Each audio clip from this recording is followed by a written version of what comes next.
অসুস্থ থাকার কারণে বাড়ি ঘরের অবস্থা একদম খারাপ, কোনো কিছু পরিষ্কার করতে পারি না। আসসালামু আলাইকুম, সবাই কেমন আছেন? আশা করছি যে যেখানে আছেন ভালো আছেন, সুস্থ আছেন। তো এটা হচ্ছে গতকালকে রাত্রে রান্না করছিলাম, সেই ভিডিওটা আজকে আপলোড করব।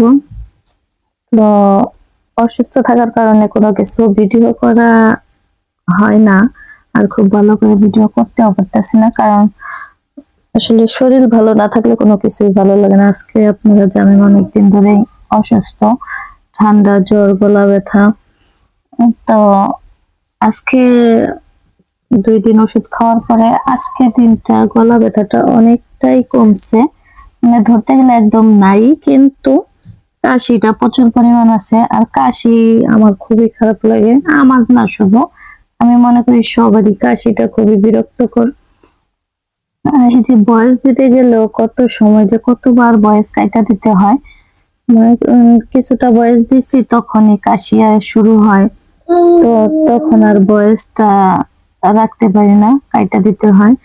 আবার কিছু কিছু সময় কথা গুছাই বলতে পারি না, মানে অসুস্থ থাকলে কিছুই ভালো লাগে না। তো আবার তখন আবার বয়সটা কাইটা দিতে হয়, এরকম বারবারই এই অবস্থাই করি। তো কথা বলতে বলতে আমি রান্নাটা শুরু করে দিছি।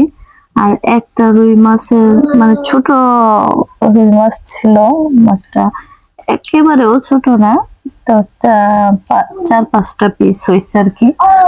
তো মাছটা দিয়ে ইয়াসিনকে দিয়ে ফুলকপি কিনা আনাইছিলাম, তো ওই ফুলকপি দিয়ে নতুন আলু দিয়ে আর টমেটো দিয়ে রুই মাছটা রান্না করব। মাছটা আগে ভেজে নিচ্ছি, কারণ না ভাজলে দেখা যায় বাসায় কেউ খাইতে চায় না। আমারও এখন আর কাঁচা মাছ খাইতে ভালো লাগে না। আগে তো বিয়ের আগে খাইছি বহুত কষানো মাছ, কষায় রান্না করতো আমার নানি, আমার মা। এখন আর ওরকম খাওয়া হয় না, শ্বশুর বাড়ির সবাই মানে ভাজা মাছটাই খায়, ওনারা কাঁচা মাছটা কষায় রান্না করে না, কোনো মাছটাই না, ওনারা ছোট মাছও ভাইজা খায়। তো আমারও খাইতে খাইতে অভ্যাস হয়ে গেছে, এখন আর ওরকম ভাবে মানে কাঁচা মাছের তরকারিটা ভালো লাগে না। তারপরে একদম টাটকা ফ্রেশ মাছ হইলে রান্না করলে ভালোই লাগে, কিন্তু আসলে কেউ খায় না, যার কারণে রান্নাও করা হয় না। একা খাওয়ার জন্য কোনো কিছু রান্না করা হয় না, এটাই হচ্ছে মেয়ে মানুষের নিয়ম।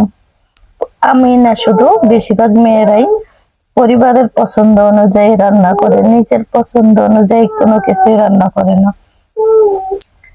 এই যে সবজিটা আমি কষায় নিছি, তারপর মাছ ভাজার পরে আবার হুমায়রা 1 পিস নিয়ে গেছিল, তো ও খায় নাই, ওটা পরে ইয়াসিন খাইছে, আর বাকি 3 পিস দিয়ে রান্না করলাম। আর এখন পরিমাণ মতো ঝোল দিয়ে দিলাম, আর সাথে আমি ধনিয়া পাতাটাও দিয়ে দিছি, কারণ আমি সবসময় এরকমই করি, মাছ দেওয়ার সাথে সাথে ঝোল দিয়ে দেই, ধনিয়া পাতা দিয়ে দেই। তো